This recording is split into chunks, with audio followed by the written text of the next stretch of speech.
Ladies and gentlemen, this is Intervlog. I say this is Intervlog, and I am here once more. I'm here because there is one important information that I brought to you today, and this information is amazing. This is a beautiful and an amazing information at once. And you would be wondering, what is that information all about? Well, the information is about Cuba and Burkina Faso.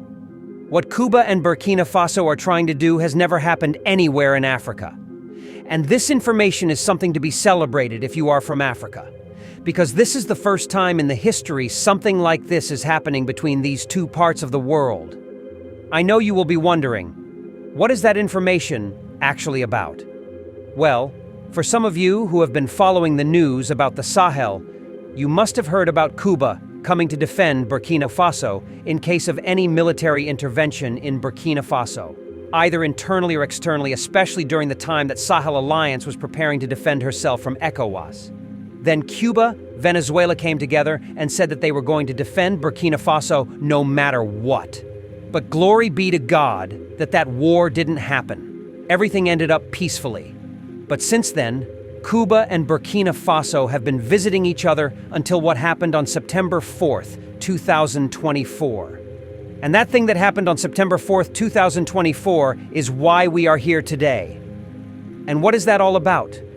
Well, the ambassador of Cuba to Burkina Faso, who is known as Nadieska NAVARRO, came on Wednesday, September 4th of 2024, to say that she was sent by the Cuban president to come to Burkina Faso for an investment that Cuba wants to create an investment in Burkina Faso.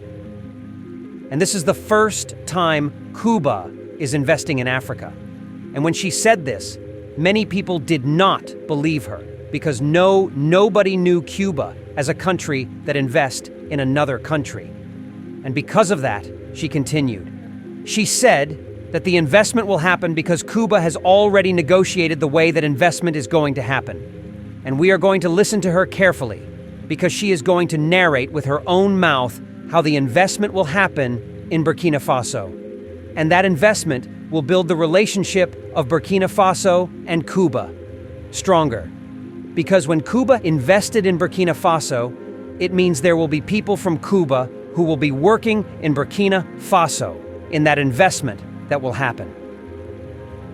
That is what Ibrahim Traoré and the Cuba are trying to do. And this is unbelievable. A lot of people will not believe it. And that is the reason we are here. So let's go and listen to how everything happened one by one. Let's go. Bilateral cooperation. The Republic of Cuba and Luxembourg are considering development projects in Burkina. Ouagadougou on Wednesday, September 4th, 2024. Mrs. Stella Eldine KABRE, Minister Delegate in charge of regional cooperation, granted a hearing on Wednesday, 4th of September 2024 to Her Excellency Mrs. Nadieska NAVARRO, Ambassador Extraordinary and Plenipotentiary of the Republic of Cuba to Burkina Faso. The Cuban diplomat says she has come to exchange with the minister about opportunities for cooperation between the Republic of Cuba and Burkina Faso with a third partner, namely the Luxembourg Agency for Development Cooperation.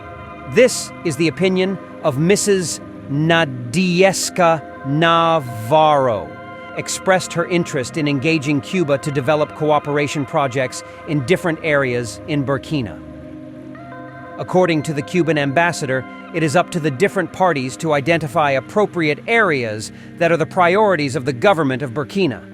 We can develop the projects in a trilateral way. That is, Cuba will bring the expertise and Luxembourg will take care of the mobilization of financial resources, she said.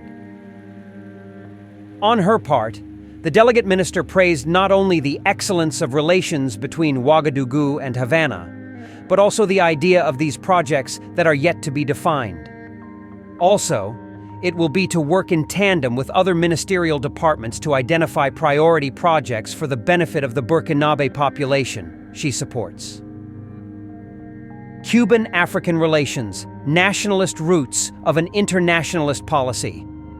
To understand the type of relationship that Cuba has had with Africa for the past 4 decades, one must understand what happened on the 1st of January 1959, a watershed date in Cuban history. On that day, after several years of armed struggle, dictator Fulgencio Batista fled. A revolutionary government led by Fidel Castro took power, and Cuba ceased to be the neo-colony that it had been for over 56 years.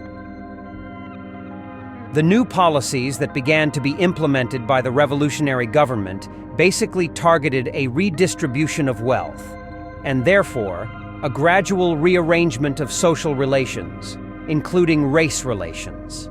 Ambitious social programs, particularly in the fields of health and education, began to benefit the vast majority of the population, regardless of race or social status.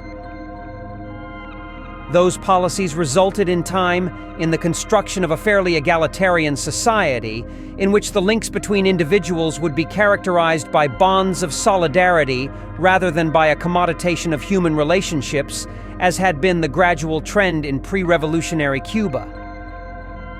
These objectives reflected on Cuban foreign policy in the sense of unflinching support for national liberation movements throughout the world, the defense of the principle of sovereign equality among nations, and the extension of solidarity to underdeveloped countries.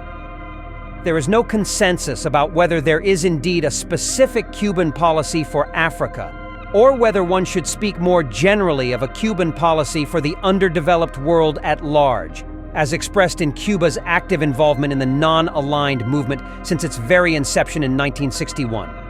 The Cuban revolutionary movement perceived itself as a part of a second liberation wave in the Americas, and therefore would view with interest ongoing developments in Africa. After listening to this news, I became happy, because what we never expected that could happen in Africa is right now happening. A country like Cuba, who normally never thought of investing in any country, is now coming to invest in Burkina Faso. This is the first time Cuba is trying to invest in another country. I've never heard Cuba talking about investments in another country, but their target is to invest in Burkina Faso to make sure that Cuba and Burkina Faso's relationship remains stable and forever. We just pray, may their target be successful. We keep watching, and when that investment happens, we are coming to tell you. This is the end of our program today. See you on Intervlog, same time tomorrow. Thanks for watching. Please like and subscribe to my channel and press the bell icon to get new video updates. Thank you for watching Intervlog. Thank you.